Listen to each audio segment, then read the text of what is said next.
Motley Patriot here. So, in our theme of Spotswood today, and having discovered the original Spotswood tubal furnace, I have come across, done some extra research, and I wanted to read this to you. I think you'll find it compelling. The Manahoacs were the last Aboriginal culture in the Rappahannock Valley. The Europeans who followed them represented the early rumblings of the Industrial Revolution in America. In 1728, when the Virginia House of Burgesses ordered the town of Fredericksburg built on land leased from Buckner, Royston land patent, former Governor Alexander Spotswood had already spent several years developing an iron ore smelting operation nearby. The iron industry in Virginia held great promise, but had initially foundered, as opposed to foundried. That's an interesting choice of words. In the early 17th century, English ironmakers were using up the forest of that island nation at an alarming rate. Enormous quantities of wood were needed to provide the charcoal that fired blast furnaces. Shortly after the Jamestown settlement had been established, the investors of the London Company tried to establish an iron furnace in Virginia, where mature hardwood trees were to be found in notable abundance. Company workers carefully built a furnace at what was to be the Falling Creek Iron Works and anticipated beginning production in 1622. A Native American uprising in that year, however, changed everything. Tribes of the Powhatan Confederation, under the leadership of Opequonoa, massacred many of the Europeans living in Virginia in 1622, including all of the skilled iron workers at Falling Creek. The London Company never recovered from this catastrophe and was dissolved shortly thereafter. Agricultural enterprises flourished instead, encouraged by the vast tracts of land granted by the Crown and by available unskilled labor. Slaves had been introduced later on. In 1662, the English Parliament further encouraged agriculture and protection of English iron industry from competition. So there you've got where there was kind of the kibosh on iron at all for the sake of English competition. Interesting. Back to that money game. By prohibiting iron production in their colonies, a policy it reaffirmed in 1682. To meet its growing demand for iron, England turned to Sweden to supplement its domestic production. Well, that's an interesting thought. Rather than let the colonies prosper from iron, they'd rather just buy it from Sweden. Oh, that's a kiss. The more things change, they never say. The more things change, the more they stay the same. The eventual defeat of Opequonoa's Confederacy, as well as the disappearance of the Manahoacs, uncovered mineral-rich Piedmont to Europeans and renewed interest in Virginia iron production. In 1710, Spotswood sought permission from the London Board of Trade to establish an iron industry in Virginia. The request was flatly denied. But Spotswood pressed his case with the Crown and also proceeded to acquire considerable property that included timber, water, ore deposit, and access to a port, all the ingredients needed to support an iron-making enterprise. At this time, other European investors were receiving permission to settle skilled workers in other parts of America.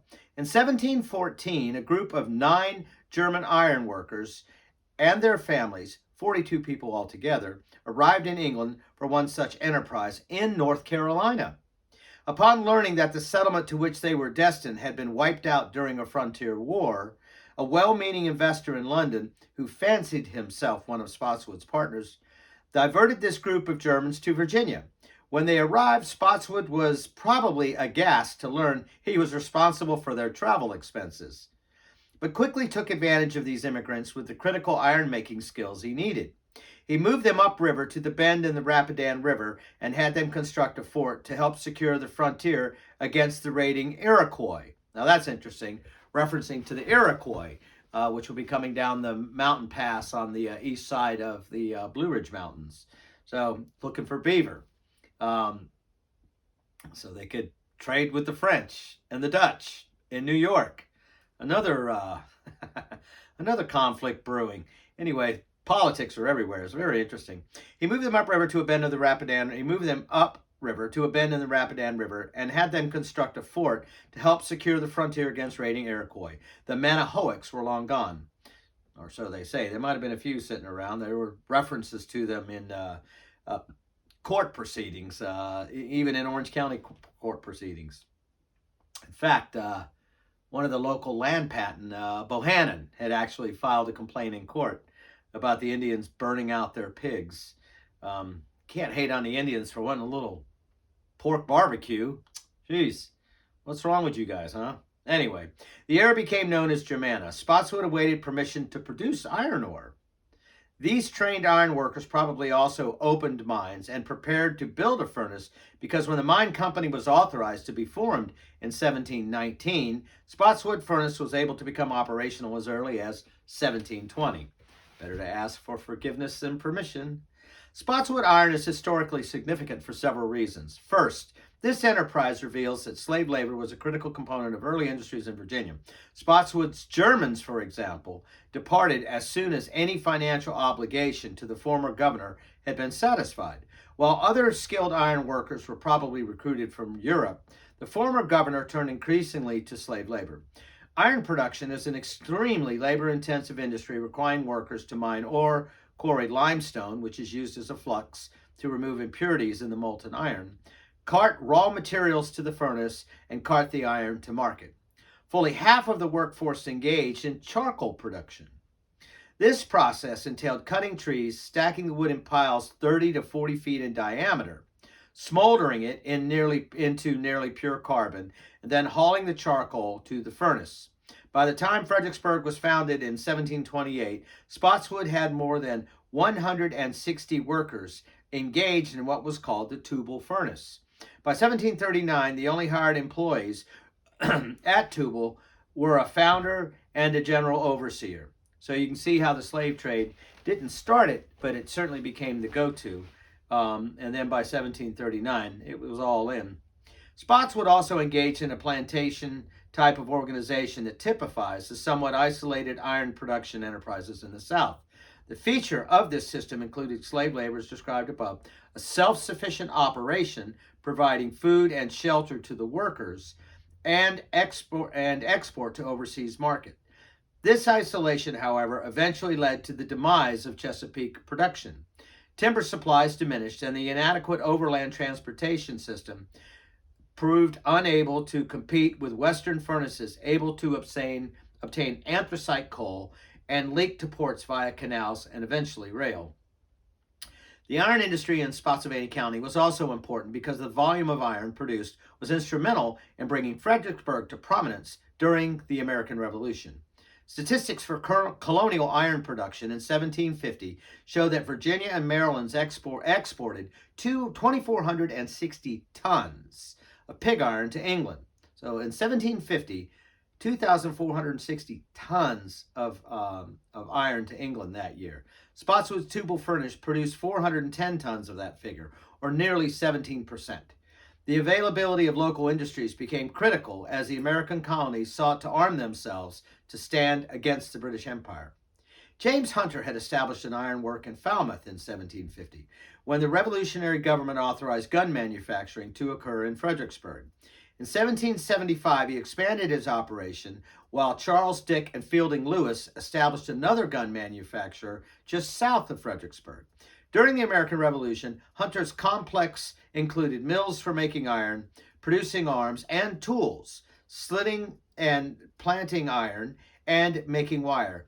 The diverse production of these industries included small arms, machinery for grinding and boring weapons, bridle bits, swords, based on a British sword captured at Guilford Courthouse, stovepipes, camp kettles, traveling forges, and anchors.